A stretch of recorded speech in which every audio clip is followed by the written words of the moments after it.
Hello, Ram Ram ji. कैसे आप सभी? उम्मीद करती हूँ बढ़िया होंगे। सुबह की बना रही हूँ मैं चाय। आ जाइए सुबह की चाय पीने के लिए आप सब भी मेरे साथ में।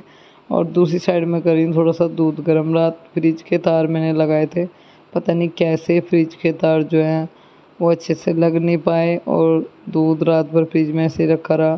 तो मैंने देखा बहुत भभका हो रहा है फ्रिज में, मैंने फिर वो दूध गर्म करा। ये तो शुक्र। अभी रूम में है ना, मुझे करनी है सेफ खाली।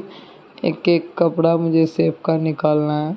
तो जब मैं सेफ खाली कर रही थी मेरी पड़ोसन आ गई। तो ये बोल रही कि सेफ खाली क्यों कर रही है, कहीं जा रही है क्या? सारा सामान निकाल रही है घर में से, घर उर छोड़ के जा रही है क्या? मैंने कहा घर छोड़ के नहीं जा रही हूँ, दरअसल थोड़ा सा काम करना है, इस वजह से सेफ खाली कर रही हूँ। ऐसा कुछ नहीं है, कहाँ जाऊँगी, यही मेरा घर है, इसको छोड़ के मैं कहीं नहीं जाने वाली। अब यहाँ पे संदूक पे से जो है ना बक्सा उतारना है, काफ़ी भारी है। इसको उतारने में बड़ी दिक्कत होती है। बच्चों को थोड़ा सीधा करा, मैंने कहा पीछे को हट जाओ, कभी हाथ से छूट जाए और गिर जाए। तो यहाँ पर कह रहे हो बाबू मेरे पास बैठे हुए थे, बोले मम्मी इसमें से और सामान दे दो। मगर बेटे इसमें कागज़ वगैरह रखे हुए हैं, ये मैं नहीं दूंगी, आप इधर आ जाओ। आप पुरानी नोटबुक ले रहे हो ना ड्राइंग की अपनी की, इसके साथ में खेल लो, पर यहाँ से कुछ नहीं दूंगी बाबू मैं। बस ये अपने कपड़े और निकालने हैं मुझे, ऊपर के खाने के निकाल दिए, बच्चों के निकाल दूंगी। बास्केट वगैरह रखी है बच्चों की इधर, पूरी सेफ खाली कर लेनी है मुझे। दरअसल क्या है ना, ये सेफ इतनी ज़्यादा भारी है कि मतलब इतनी आसानी से सरकती नहीं है। बहुत मुश्किल से यहाँ से वहाँ तक, उरले कोने से परले कोने में ले जाने में, मतलब ये देखो जान निकल गई बिल्कुल, पर मैंने खिसका ली। किसी का सहारा नहीं है, किसी की मदद नहीं है कि कोई आके सामान सेट करवा देगा, रखवा देगा। मुझे तो जब भी करना होता है खुद से ही करना होता है। बस मैं सोचती हूँ कि कैसे करूँ कैसे करूँ, पर बाल गोपाल ने इतनी ताकत और इतनी हिम्मत दी कि मैंने धीरे धीरे ये सेब जो है ना साइड लगा दी जहाँ लगानी थी। ये काफ़ी भारी है, मैं इसका बता दूँ आपको, इसका वजन है 1 कुंटल 80 किलो। इतनी आसानी से तो ये सरकती भी नहीं है, मतलब ऐसे जोर लगाने से नहीं सरक रही थी बिल्कुल भी। तिरछी बंकी करके वहाँ तक मैं इसको ले गई जहाँ ये मुझे सेट कर। काफ़ी भारी होने की वजह से इसे सरकाने में भी दिक्कत हो रही थी, पर धीरे धीरे मैंने अपनी है इसकी जगह सेट कर लेनी है जहाँ पे मुझे ये लगानी है। थोड़ा सा रूम में चेंज आज मैंने इसलिए किया है क्योंकि बहुत टाइम से बहुत बुरा हाल हो रहा है रूम का। थोड़ा जहाँ अच्छे से झाड़ा भी जाता है, वैसे तो झाड़ू तो निकल जाती है, सेब के नीचे खाना निकाल लेती हूँ, संदूक के नीचे भी निकल जाती है, फिर भी थोड़ा सा चेंज भी होना चाहिए तो थोड़ी जगह भी हो जाएगी। का भी मैंने काफ़ी सारा सामान निकाल लिया था, फिर भी मतलब सरकाने में बहुत दिक्कत होती है। अभी हम लोग पहुँचे हैं मार्केट, और यहाँ पे मैं ना एक चीज़ खरीदने के लिए आई हूँ, बहुत तंगी हो रही है उस चीज़ की। आप लोग भी कमेंट करते हैं, मैं आगे वीडियो में आप लोगों को दिखा भी दूँगी। तो सोचा कि आज ले ही लेती हूँ, तो हिसाब किताब तो ऊपर नीचे चलता ही रहता है। और जैसे कि आज मंगलवार है, मार्केट से आने के तुरंत बाद ही डॉक्टर के यहाँ भी गई थी, वहाँ से आते के साथ ही नहा के मैं आई हूँ माता के मंदिर में। दरअसल आप लोगों को पता है आज मंगलवार था, मैं माता के मंदिर जाती हूँ। और मंदिर में से आने के बाद मैं अभी जा रही हूँ दूध लेने के लिए। आज अवनी की तबीयत ठीक नहीं है, तो इस वजह से मैं ही जा रही हूँ, कभी अवनी भी चली जाती है। तो निकल चुकी हूँ, बस घर से रास्ते की थोड़ी सी वीडियो शूट करते हुए जा रही थी। और यहाँ हमारे घर से काफ़ी दूरी पर पड़ती है, जब तक अवनी नहीं आती, जब तक अवनी डेयरी से दूध लेकर नहीं आती मुझे चिंता सी लगी रहती है। और आज उसकी तबीयत डाउन थी, तो मैंने कहा बेटा आप लेटो, मैं ले आऊँगी। वो तो बोल रही थी कि मम्मी ले आऊँगी साइकिल पे जाके या पाऊँ। मैंने कहा नहीं, अब बुखार है तो घर पे लेट, मैं खुद से ही ले आऊँगी। दरअसल ये मौसम में बदलाव हो रहा है ना, कभी गर्मी कभी सर्दी, तो इस वजह से बच्चों पर इस चीज़ का फ़र्क पड़ रहा है। और अभी फाइनली मैं पहुंच चुकी हूँ डेयरी पर। तो यहाँ पे भाई साहब पूछे थे कितना दूध चाहिए। ये डेयरी जो है हमारे परिवार वालों की है वैसे, और वैसे किसी भी टाइम जाके ले आओ, पर है ना एक टाइम थोड़ा टाइम ही होता है, फिर लेट हो जाता है और दूध की गाड़ी आ जाती है, तो अपना टाइम से वहाँ से आने के बाद में मैं कर रही हूँ रूम में। दरअसल क्या है ना, आज सुबह मैं कहीं गई थी तो इस वजह से डस्टिंग नहीं हुई थी और पोछा भी नहीं लगा था। फिलहाल डस्टिंग कर लूँगी, डस्टिंग करने के बाद मैं ना मुझे रूम में पोछा भी लगाना है। कुछ सामान इधर उधर जो फैल, मुझे एक कमेंट आता था कि उल्टे कपड़ों की तह मत बनाया करो। दरअसल भूल जाती हूँ, नहीं हो जाता है कभी कभी चूक। वैसे ज़्यादातर सीधों की बनाती हूँ, पर उस दिन जल्दी में बना दी और दिमाग से एक बात निकल गई। आगे विशेषकर इस चीज़ का ध्यान रखूँगी। और अभी यहाँ पर पूरी शेप में फिर कपड़े लगाए, सारा सामान निकाला, था फिर पूरा रूम सेट करने में बहुत टाइम लग जाता। नहीं बता, आज उठा सा ही नहीं जा रहा, और बाबू भी जो है ना जाग रहे हैं। अभी रात के 9:30 बज रहे थे, अभी तक दोनों में से कोई से भी नहीं सोया। अवनी को तो दवाई देनी है उसको भी, ऐसे मैंने बोल दिया कि सोना मत, दवाई दूंगी, दवाई दिला के लाई हूँ उसे। रात को चड्डे से बुखार चढ़ा। अभी रूम में ना पोछा लगा लेती हूँ। दरअसल मेरा है ना ये विचार था कि सुबह लगाऊँ, फिर मेरा मन नहीं माना, किरकल हो रही थी बहुत ज़्यादा। जैसे साफ़ सफाई करी है तो मट्टी मट्टी हो रही थी पैरों में, ऐसे मेरा मतलब बिल्कुल भी सोने को फिरने को रूम में मन नहीं करता। तो मैंने पूरे रूम में पोछा निकाल दिया, अंदर ही रख रखे है आज। दरअसल बरामदे में थोड़ा सा ना काम सामान सा फैल रहा तो मैंने यहीं पर रख ली। और ये पर्दे हैं ना जब से मतलब काटे हैं हमने डॉगी ने, सारे बेकार हो गए, ऊंचे नीचे हो रहे हैं। अब थोड़े टाइम के बाद देखती हूँ रूम के पर्दे भी चेंज करूँगी, धीरे धीरे ही सारा काम होगा, एकदम तो कुछ नहीं कर पाऊँगी। बहुत टाइम से सोच रही हूँ पर होते ही नहीं है।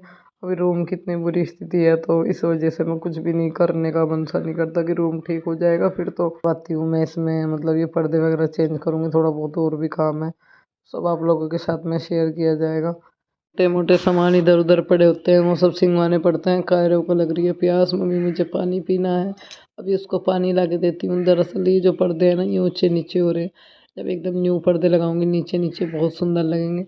अभी फिलहाल ना इधर से रूम है ना बहुत खाली खाली लग रहा है, जिधर ड्रेसिंग है मुझे तो बहुत अच्छा लग रहा है।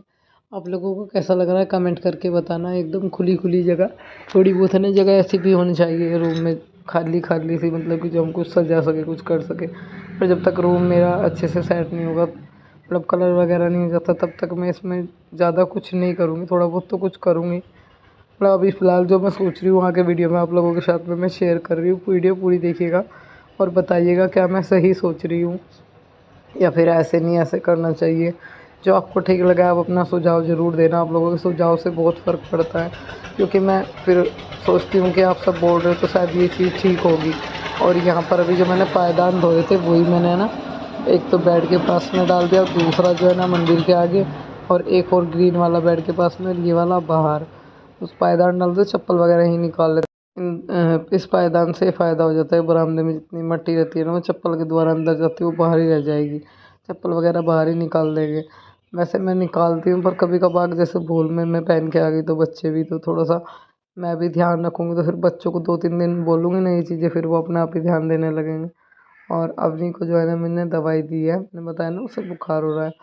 अब बाबू अपना खेल रहे हैं आराम से, और यहाँ पर बाबू बोल रहे ये भी दे दो वो भी दे दो। मैं कहा नहीं, मैं आपको बता रही थी ना मैं मार्केट गई थी कुछ लाई थी। दरअसल मैं लाई हूँ ये गोपाल जी के लिए स्टूल।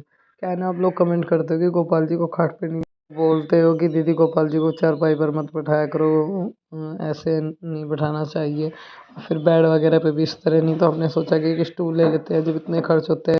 अभी मैं भून रही थी जीरा, जी हाँ जीरा भून लिया, काला नमक ले लिया, दोनों चीज़ मिक्स करके मैं ना ये खाने का चूरन सा बना रही थी। दरअसल मेरा छोटा भाई आ रहा था उसके लिए, उसके पेट में दिक्कत हो रही है, उसके पेट में दिक्कत हो रही थी, इसलिए उसको मैं बना के दे रही थी कि ये खा ले, शायद पेट में आराम लग जाए। अभी क्या हो गया है बाहर की चीज़ें, समोसे तली हुई चीज़ें, वैसी भी ये सब चीज़ें अब है ना नुकसान देनी शुरू हो गई। मैं पहले समोसे खा लिया करती थी, पूरा एक एक समोसा खा लिया। अभी मेरी ये स्थिति है कि बच्चे तो खा लेते हैं पर मैं बाज़ार में समोसा या तला हुआ आइटम कुछ भी नहीं खा सकती, मुझे एकदम दिक्कत हो जाती है। चाहे मुझे भूखा आना हो, चाहे मुझे गन्ने का रस पीना हो, मतलब चने के दाने खाने हो, पर तली हुई चीज़ें एकदम जहर का काम करती है, मुझे उससे झिलती नहीं है। समोसे की जो पिट्ठी है वो भी मुझे मतलब नुकसान करती है। और यहाँ पे अम्बी भी लेके आया था भाई, तो वही मैं निकाल के ना प्लेट में रख दूँगी। अभी पन्नी में रखी हुई तो बुची बुची सी हो जाएंगी, थोड़ा इनको हवा लगनी ज़रूरी है, प्लेट में डाल कर रख देती हूँ। तो एक प्लेट में इनको निकाल के रख दूँगी, और सुबह मैं सोची हूँ कि ना सुबह नाश्ते के बाद या तीसरे पैर के टाइम बच्चों को जूस बना के दूँगी। हाँ बस मुझे है ना सारा फोकस इन पर ही करना है। 2 बेडशीट धोई थी, कुछ और कपड़े थे, वो सारी चीज़ें उतार के तह बना के रख दूँगी। कुछ काम तो मैं रात में ही ख़त्म, सुबह में फिर अगली वीडियो बनानी होती। बेडशीट वगैरह रखी हुई थी और 1-2 कपड़े हैं उनको तह बना के उठा। पता क्या है, आज सुबह पूरा रूम का सामान लगाया, सारा सामान सेट करा, फिर उसके बाद मुझे वो मेरा ऐसे ही पड़ा हुआ था, सामान लगा के मैं निकल गई थी। और फिर मैं आई तो काफ़ी लेट हो गया और मुझे 1-2 जगह जाना था। मतलब आपको मैंने वीडियो में बताया कि काम के बारे में सोची हूँ, तो काम जो है मतलब मैं सोची हूँ कि पहले रूम में करा लूँ या फिर बरामदे में या फिर किचन में। अभी क्लियर नहीं है कि कहाँ कराऊँगी। वैसे मेरा अब जो विचार बन रहा है वो पहले रूम से ही बन रहा है कि पहले मैं रूम से कराना स्टार्ट करती हूँ, क्योंकि मुझे रूम में। पर देखो आप लोगों के साथ के सहयोग के बिना नहीं कुछ हो पाएगा। इतना आसान नहीं है जितना लगता है हमें कि हम 25 नाई करवाएंगे और बस बोल दिया। मतलब या मैं घर में काम कराऊंगी, बोल देने से पैसा नहीं छूटता, 2-4 आदमियों के कांटेक्ट में भी आना पड़ता है, मिस्त्री भी ढूंढने पड़ते हैं, बात भी करनी पड़ती है, पैसे की तयपाई करनी पड़ती है, किस हिसाब से लोगे, क्या करोगे, रेत वाला, सीमेंट वाला, ये उसमें दुनिया भर के सामान जो चाहिए वो सब चीज़ें, मतलब बहुत कुछ सिस्टम करना पड़ता है। मैं मानती हूँ कि कहते हैं ना मर्द, मैं इस चीज़ को अब समझ रही हूँ कि जो मर्द मतलब खेती करते हैं, घर का काम करते हैं, मैं उनको भी नहीं कहती कि वो नहीं करते, करते हैं। वो इतना आसान नहीं है कि बाहर जाके किसी भी आदमी से बात करना, किसी भी सामान को लेके, किसी भी चीज़ को लेके। क्योंकि अब मैं जैसे बाहर निकली हूँ, बाहर जाती हूँ, काम करती हूँ, इस दुनिया में 100 तरह के आदमी हैं। कोई अच्छा व्यवहार करता है, कोई बुरा व्यवहार करता है, कोई मतलब ये सोचता है कि औरत देखकर ज़्यादा पैसे बताने की कोशिश करता है चीज़ों की, कोई कम बताता है, कोई बढ़ती, कोई गुस्से वाला भी मिलेगा, कोई मतलब नॉर्मल व्यवहार का भी मिलेगा। और उसमें एक दो को ये बोल दे कि नहीं लेते, आप ज़्यादा मांग रहे हो, तो झिकझिक करना, बात करना, वो भी एक सिरदर्दी है, करनी पड़ती है। बाहर निकल के मुझे बहुत दुनियादारी का ज्ञान हुआ है, बहुत बातों का हुआ है, फ़र्क पड़ा है। मैं मानती हूँ, अभी ये चीज़ मैं मानती हूँ, कह देती हैं लेडीज़ के आदमी क्या करते हैं, आदमी को भी बहुत सिरदर्दी है, बहुत दिक्कत है, मैं इनके लिए कर रही हूँ। आज पूरे दिन मेरी वीडियो शूट नहीं हुई क्योंकि मुझे 2-4 लोगों से मैं मिली हूँ, बहुत सारी चीज़ों की मैंने जानकारी की है कि रूम में जैसे अब मैं काम कराने के लिए बोल रही हूँ तो उसमें कैसे सेटलमेंट, कितने का क्या वो बैठेगा, तो वो सब चीज़ बच्चों का भविष्य बन जाए। और दूसरा, मेरा घर जो है थोड़ा सा सुधर जाए, बहुत बुरी स्थिति है घर की, वो आप लोगों के सपोर्ट के बिना नहीं हो पाएगा। और एक चीज़, चाहे मैं चाह कर भी ये चाहूँ कि मैं इस काम को ना करूँ, भीतर बाहर का काम ना करूँ, पर मुझे करना पड़ेगा, अपने पैर भी मजबूत करने पड़ेंगे। दिन भर में मैं इतनी थक जाती हूँ कि शाम को मेरी आकर अगर वीडियो नहीं बनी तो उसे आके शूट करने की हिम्मत नहीं रहती बिल्कुल भी, पैरों की जान निकल जाती है, दर्द होता है, बहुत तकलीफ़ होती है, पर क्या करूँ, दुख दर्द तकलीफ़ सहन करके भी मुझे ये काम करना ही करना है। एक मैं कमज़ोर इतनी ज़्यादा हो गई हूँ, मेरे पैरों में रात में बहुत दर्द होता है, चुन्नी वगैरह बांध के सोती हूँ, सुबह उठ के फिर काम में लग जाती हूँ, पता नहीं कितने काम निकल आते हैं, एकदम से कहीं जाना पड़ जाए या कुछ ज़रूरी काम पड़ जाए तो फिर बीच में छोड़ के जाती हूँ, फिर आके करती हूँ, बड़ी दिक्कतों का सामना उठाना पड़ता है। आसान नहीं है अकेले बच्चे पालना।